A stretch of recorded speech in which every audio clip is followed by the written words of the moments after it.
keluarga bahagia, inilah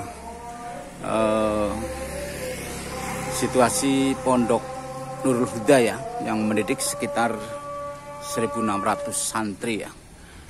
Yang khusus di sini adalah di samping mereka mendalami agama, mereka juga dibekali dengan entertainment ya. Jadi untuk mampu berwirausaha ya.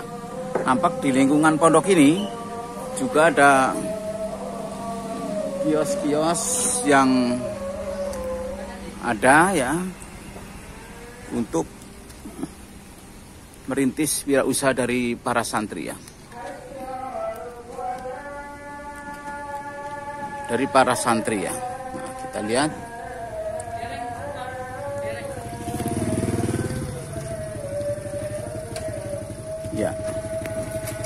Ya, ini ada macam-macam wirausaha yang ada ya, usaha binaan bersama dengan Basnas juga Kabupaten Banyumas ya.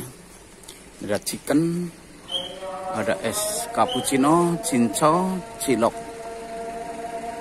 cilok ya, mie ayam, dan NH Barber ya, potong rambut yang diperoleh para santri ini. Ini luar biasa. Sehingga mereka setelah menyelesaikan pendidikannya di pondok ini, mereka di samping punya keahlian agama, pendalaman agama, mereka juga punya keahlian di bidang wirausaha ya. Ini salah satu santri yang juga bertugas untuk parkir kendaraan ya. Oke, demikian keluarga bahagia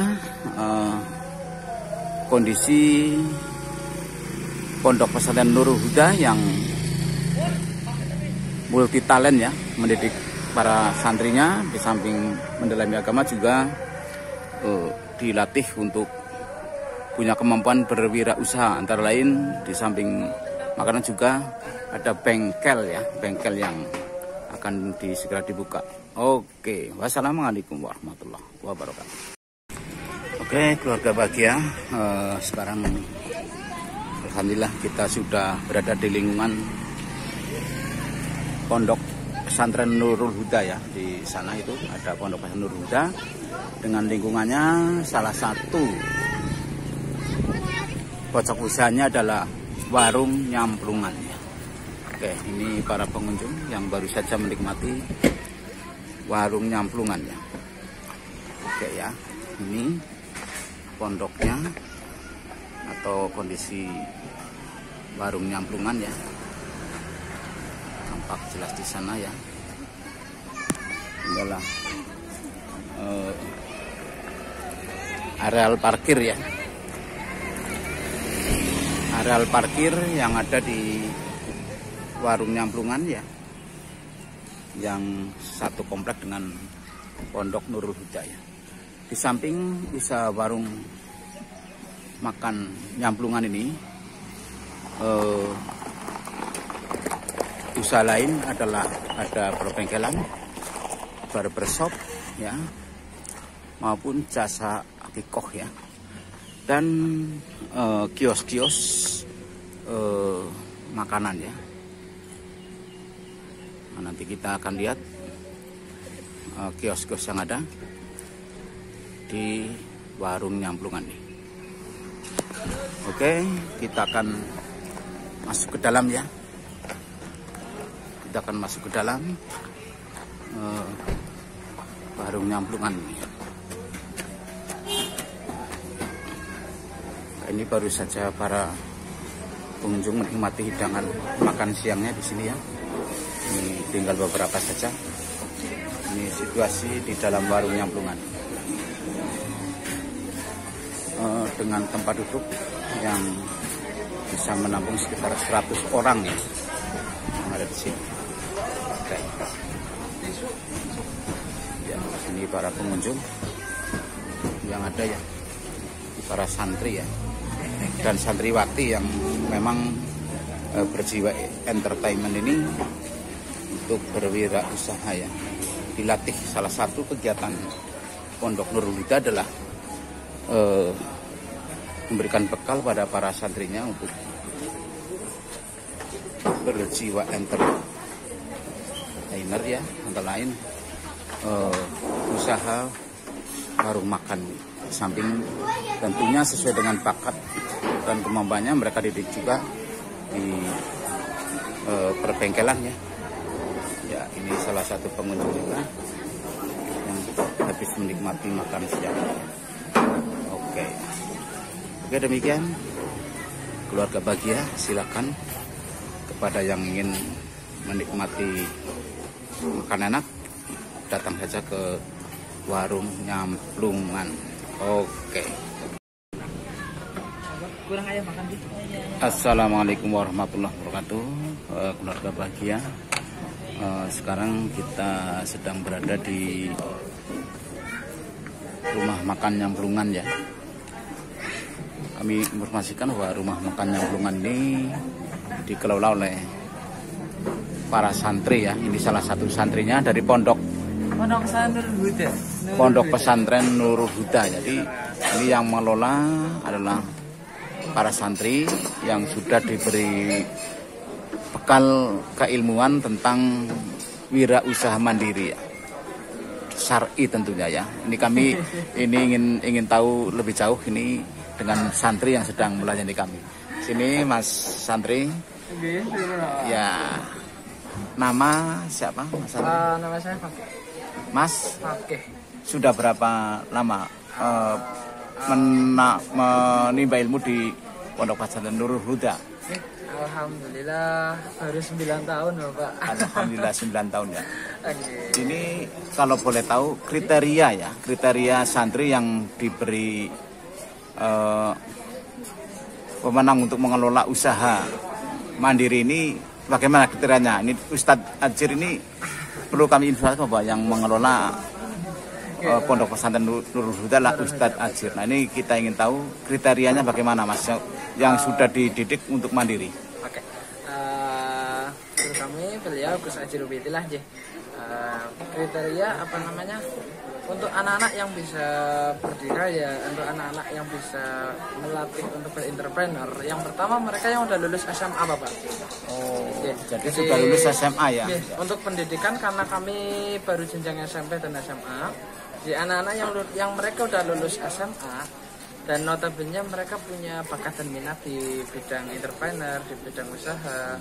Nah dari pihak pesantren mencoba untuk mengasah life skill mereka. Jadi yang pertama nggak mengganggu sekolah ya pada ini itu. Jadi yang sekolah yang ngaji fokus ngaji dulu. Nah setelah mereka selesai mereka diberi waktu 1 tahun sebenarnya untuk hikmah di unit bisnis masing-masing. Ada yang di pondok ngajar, ada yang hafalkan Quran, ada juga yang belajar bisnis. Nah seperti kami di sini setelah selesai kami diberi pelajaran baru tentang entrepreneur. Nah, setelah itu selain ada warung Nyamplungan, ada juga yang belajar di bidang barbershop. Ada barbershop juga, ada enhamat, ada mie ayam dondeman. Nah kalau mie ayam dondeman sendiri itu handmade, jadi buatan tangan sendiri, buatan santri sini sendiri, nggak beli.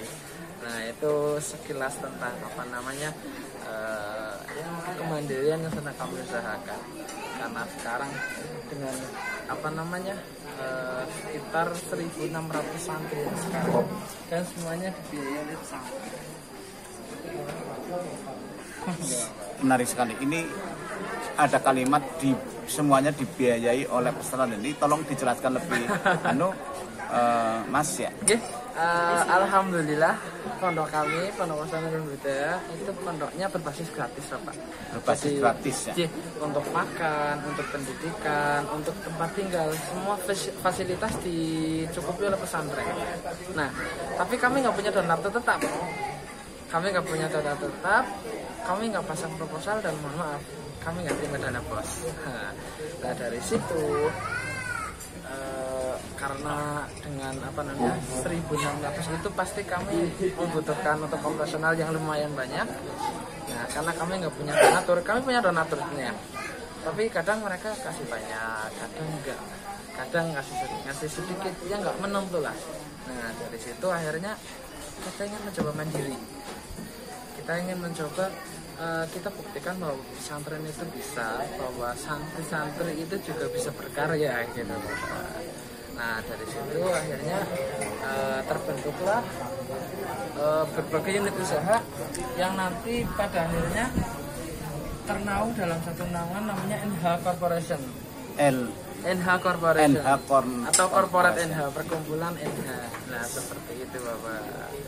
Nah ya karena mengetahui yang pertama semua santri di sini itu enggak lulusan sini, maksudnya santri yang keluar dari sini enggak semuanya itu jadi kiai Bapak. Betul ya? Jadi dari sekian 1.600 enggak semuanya itu mau jadi kiai. Ya berapa persen lah? Ada yang mungkin tani, ada yang berdagang, ada yang lain-lain lah, ada yang terjun di pemerintah dan sebagainya. Nah yang kedua, semua santri di sini enggak semuanya itu punya privilege yang sama. Mungkin kalau di rumah anaknya tokoh, anaknya orang terbandang, itu mungkin ketika berbicara bisa langsung didengar. Tapi mohon maaf, kebanyakan anak di sini mereka kurang mampu. Bahkan ada anak neneknya sini yang mereka nggak punya dasar yang kuat, maksudnya untuk berbicara didengarkan. Ya. Nah akhirnya dari pihak pesantren kita latih, kita dayakan, kita usahakan anak-anak ini selain bisa mondok pastinya, selain bisa ngaji, selain bisa ilmu-ilmu agama, ilmu duniawi atau ilmu entrepreneur tentang dagang, tentang bisnis, kita harus kuasai juga. Seperti itu Bapak. Jadi mereka yang punya jiwa entrepreneur tadi ya, ini memang langsung dibekali dengan sesuai bakat minatnya ya. Ada yang ahli otomotif, ini mesin ya. Ada ini, yang mesin. Sekarang kami lagi mau launching bengkel heavy motor. Bengkel itu heavy motor. Kolaborasi dengan Heavy Trend, himpunan ini usaha pesantren se-Kabupaten Banyumas. Oke. Itu masih satu ikatan, satu naungan. Nah, ada juga yang mereka dilatih untuk cukur. Kami ada barbershop ya. Barbermennya itu santri semua di situ. Nah, ada juga seperti ada yang belajar masak, ada yang belajar menjadi admin, kasir, putra putri. Ini salah satu kenapa pengunjung ini saya amati sangat banyak ya. Ini memang satu pelayanan cepat ya. Ini kami rasakan pelayanan cepat. Kemudian ini sambutan para santri luar biasa. Karakter sopan santunya, angga unggunya ini luar biasa. Ini kembali ke pembiayaan Mas. Tadi dikatakan Masnya itu di sini tidak punya donatur tetap ya, tapi kadang-kadang ada donatur, kadang-kadang tidak, dengan jumlah yang juga tidak bisa ditargetkan ya. Iya, betul. Nah, untuk pembiayaan santri yang jumlahnya 1.600 tadi, apakah juga disuplai dari keuntungan usaha ini, Mas? Nah, ke sana.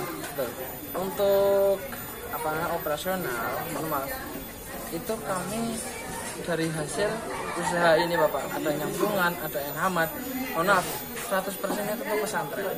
Ke pesantren ya? Oke, jadi untuk bayar listrik pondok, untuk bayar gaji guru, untuk bayar bisyarah guru, untuk airnya pondok. Nah itu kami memperdayakan dari sini. Jadi mohon maaf, keuntungan sini itu bukan untuk pribadi, tapi memang benar-benar kembali untuk anak-anak yang lagi pada ngaji di pesantren seperti itu.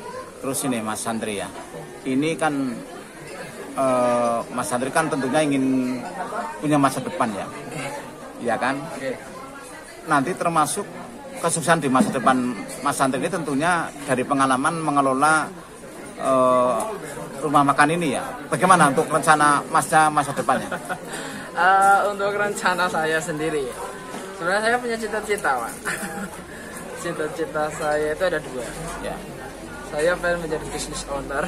Business owner, ya. Pemilik bisnis ya? Iya, saya ingin memberdayakan cita-cita saya. Saya ingin memberdayakan sumber daya yang ada di desa saya. Karena selama ini, mohon maaf, saya berada di desa saya sendiri. Potensinya banyak, cuma belum ada penggeraknya gitu. Ya. Nah, dari situ saya pengen ingin menggerakkan masyarakat, ingin membaur rasa masyarakat, ingin membaur bersama masyarakat. Kita bikin usaha, kita bikin suatu kemandirian juga di sana, yang mana hasilnya bisa kita rasakan di masyarakat itu. Ya, ingin memajukan desa dengan cara seperti itu, kemandirian desa. Yang kedua, saya pengen jadi penulis sebenarnya, Pak. Oh begitu, ya. Betul. Okay. Saya pengen jadi penulis. Ya dulu itu saya nulisnya kadang novel. Nah, kalau sekarang saya lebih sering suka nulis kayak motivasi. Ya, motivasi ya. Tulisan-tulisan yang memberi motivasi ya. Oke. Mudah-mudahan Mas Santri segera meraih cita-citanya yang diimpikan ya. Amin. Menjadi dream, sehingga insya Allah ya Mas Santri akan menjadi owner suatu usaha bisnis besar ya, dan penulis yang terkenal ya. Oke, terima kasih Mas Santri atas pelayanannya, ini luar biasa. Mudah-mudahan berkembang dan nanti masa segera merealisasikan apa yang dicita-citakan. Amin ya rabbal alamin. Demikian keluarga bahagia yang ada di Indonesia ya. Inilah kami baru cari tahu bagaimana rumah makan Nyamplungan ini dikelola oleh para santri ya. Ini luar biasa. Mudah-mudahan ini menjadi inspirasi. Ini pengunjung terus mengalir ya, memasuki rumah makan Nyamplungan. Oke, nanti kita akan sambung lagi.